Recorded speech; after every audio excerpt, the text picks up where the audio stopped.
93 minutes, a chaotic goal-mouth scramble, a ball ricocheting off the turf inside the Egyptian penalty area, and a veteran defender reacting fastest to fire it into the roof of the net. Shoja Khalilzadeh wheeled away in celebration. He tore off his shirt. 40,000 people inside Seattle Stadium who had made this journey, many of them carrying the weight of a nation that had fought through every logistical barrier this tournament placed in front of them just to be here, erupted in a noise that shook the upper tier of the stadium. Iran had won it. After everything, after the visa delays, the base camp move to Tijuana, the crossbar rattled in the dying seconds, after a penalty missed, after a goalkeeper making stop after stop, after 93 minutes of football that drained every last ounce of what both teams had left, Khalilzadeh had won it.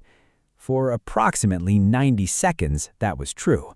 And then Polish referee Szymon Marciniak raised his finger to his earpiece. He walked to the pitchside monitor. He watched the sequence that led to the goal. He reviewed it frame by frame, the way VAR was designed to do, and then he walked back to the center circle and signaled, with a single wave of both arms across his body, that the goal would not stand.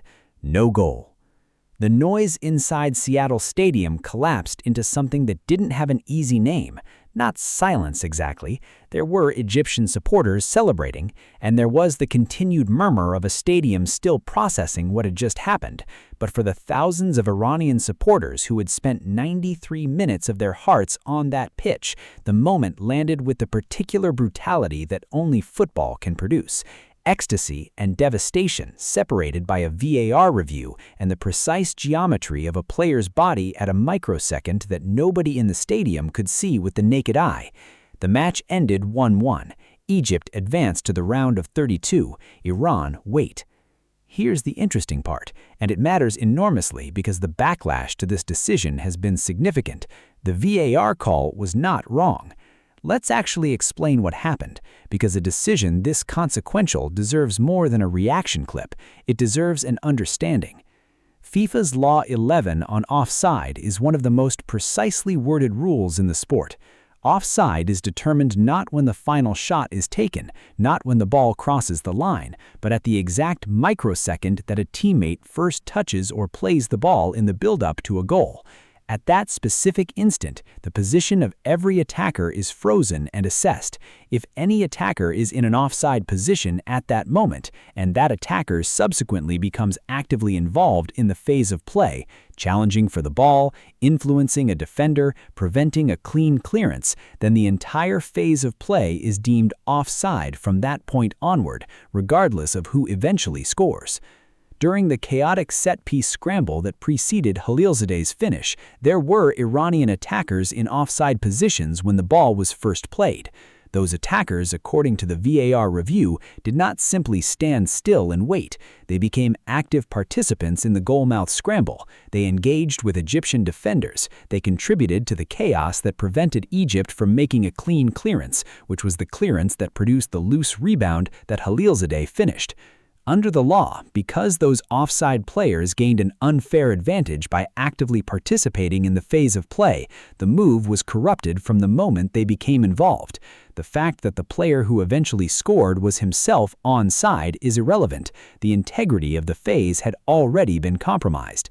Referee Szymon Marciniak, reviewing it on the monitor, had no discretion in this situation. The law is clear. The application was consistent. He disallowed the goal. Now, that is the technical answer, and it is the correct one. But here's where things get more complicated, because the debate that exploded across social media within minutes of the final whistle was not really about Law 11. It was something deeper and more fundamental about VAR as a system and about what football is supposed to feel like. Think about it from the perspective of the Iranian supporters in that stadium. They watched their team score in the 93rd minute of a game they desperately needed to win. They celebrated, their player removed his shirt, and then a decision made by cameras and algorithms and a referee watching a freeze frame on a small pitchside screen took it away from them, based on the precise position of a player's arm or shoulder at a moment so brief that no human being in the stadium could have perceived it in real time. The fans didn't see an offside. They saw a goal. They felt the goal. The emotion of the goal was real and immediate and overwhelming, and then it was taken away by a process that most people in the stadium couldn't fully follow, involving a law that most people watching couldn't fully explain, applied to a situation that had unfolded over several seconds of genuine chaos. That gap between the emotional reality of the moment and the technical reality of the law is where the backlash lives, and that backlash is worth taking seriously, even if the decision itself was technically correct. This is not a new debate. VAR has been generating exactly this tension since it was introduced at the 2018 World Cup in Russia. The argument for VAR has always been that it corrects obvious errors that previously led to genuine injustice, goals that should have stood being disallowed, goals that should have been disallowed standing, match-defining decisions getting wrong in the most consequential moments. That argument has genuine force. There are matches from the pre-VAR era where incorrect decisions shaped the outcomes of World Cups. Nobody who follows football seriously wants to go back to a world where a handball in a semifinal goes unseen and uncorrected. But there's another angle that the critics of VAR have always pressed.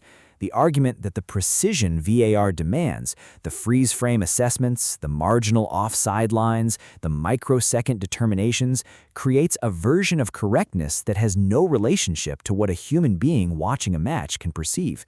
A player's armpit being half an inch beyond a defender's shoulder blade, assessed in a frozen image, is technically offside under the law. But no defender, no attacker, no referee, no supporter watching the match as it unfolds could tell the difference. The law creates an offense that exists only at the level of technology, not at the level of human experience. The Iran situation tonight sits in a slightly different category. This was not a marginal offside line call on a single player's shoulder. This was a collective phase of play judgment involving multiple players' positions and their active involvement in a scramble. But the underlying tension is the same. A decision that is technically defensible under the law produced an outcome that felt to everyone inside that stadium who was cheering like something that shouldn't have been taken away. What do you think? Is VAR making football more fair, or is it creating a kind of correctness that actually makes the game feel less human? Leave your answer in the comments below. It's a debate worth having properly.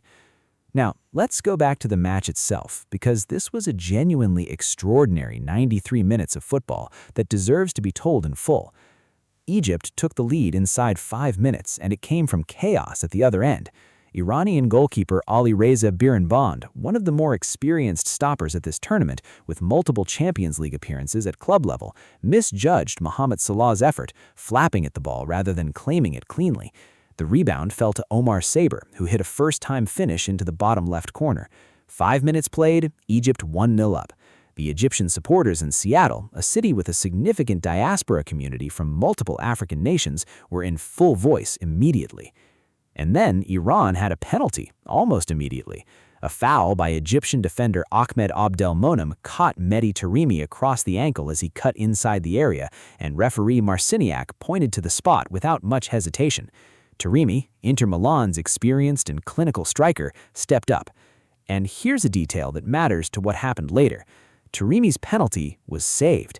Egyptian goalkeeper Ahmed Shubir dived to his left and got a strong hand to a kick that was well struck but not close enough to the corner to beat a committed dive. Saved. Taremi, who had scored from the spot at the 2022 World Cup in Qatar and is one of the more reliable penalty takers at club level, walked away with nothing. But Iran were level within minutes anyway. Shubir, who had just made a brilliant save from that penalty, then made another excellent stop, this time low to his left to deny Milad Mohammadi's driven attempt from the edge of the area. But the rebound came out to Ramin Rezaian, arriving at the back post, who fired into the roof of the net. 1-1. 14 minutes played, the match had already delivered more drama in its opening quarter hour than many group stage games manage across 90. From there, both teams created chances. Egypt had the better of the statistics, 15 shots to Iran's 13, an expected goals figure of just under 1 for Egypt against Iran's figure of almost 2, which tells you that Iran were the more dangerous team in terms of the quality of their opportunities, even if Egypt's organization made those opportunities hard to convert. Shabir was the man of the match for Egypt, making save after save in a performance that kept his team level when the momentum was clearly with their opponents. And then stoppage time, and the goal, and the VAR review, and the heartbreak that the statistics couldn't have predicted, and the occasion absolutely did. There was one final moment in the very last seconds of the match after Khalilzadeh's goal had been disallowed that deserves its own paragraph, because it captures something about this team and this tournament in a single image. A ball was swung in from the right flank. It struck the shoulder of Saman Etzatullahi as he reached for it inside the 6-yard box, and it crashed off the crossbar. From 6 yards, in the final seconds. The crossbar. After everything that had happened in this match, the ball hit the crossbar. The whistle went almost immediately afterward. Iran had come within inches, literally inches, of forcing a result through another route, moments after being denied by VAR through a rule they couldn't have anticipated from inside the wall of a goalmouth scramble. Egypt advance as group runners-up. They will face Australia at Dallas Stadium in the round of 32, their first ever appearance in the knockout stage of a men's FIFA World Cup. That is a genuinely historic achievement for Egyptian football, a program that has won more Africa Cups of Nations than any other nation, but had never before progressed past the group stage of the World Cup in their 3 previous appearances at the tournament. Iran, meanwhile, wait. As one of the best third-place teams across the 12 groups, they remain in contention for a place in the round of 32. The final calculations across all groups will determine whether their point total and goal difference is enough to see them through. A team that overcame every logistical barrier this tournament put in front of them. The base camp moved to Tijuana, the visa applications processed in Ankara, the squad that arrived under circumstances no other nation at this tournament had to navigate, are now waiting on a mathematical calculation to discover whether they survive. Here's the bigger picture, and it's worth sitting with for a moment before the knockout stage begins. The offside law, as applied by VAR, is producing the correct decisions in the technical sense at this tournament. The Khalilzadeh goal was correctly disallowed under Law 11. The officials are applying the rules they have been given. None of this is a failure of refereeing or a failure of the VAR system's implementation. But the conversation happening across football tonight is not really about whether the officials got it right. It's about whether the rules, as currently written and enforced, are producing outcomes that feel proportionate to the offenses they are designed to prevent. An offside player actively interfering with a defensive clearance is a genuine offense under the law. But the question of how actively and how directly and how significantly that interference contributed to the eventual goal, those are judgments that the law handles through technology and freeze frames in a way that removes the human discretion from the equation entirely. The debate about whether that is the right approach for football is not going away. It was present at the 2022 World Cup. It's been present at every major tournament since VAR's introduction. And tonight, in Seattle, on the night that a veteran Iranian defender scored what he and everyone watching thought was a winner in the 93rd minute, it returned with the force of a moment that nobody who was inside that stadium or watching from home will forget quickly. The tournament continues. Egypt and Iran both have stories left to tell, in the round of 32 or in the final standings. The VAR debate will continue alongside them.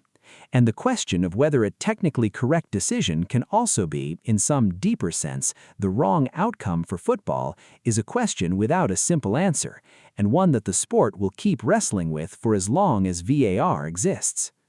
What do you think? Should FIFA revisit how Law 11 applies in phase-of-play situations involving multiple players in goalmouth scrambles? Drop your thoughts in the comments. This is exactly the kind of conversation that deserves more than a reaction take. If you found this breakdown useful, a like helps more than you think.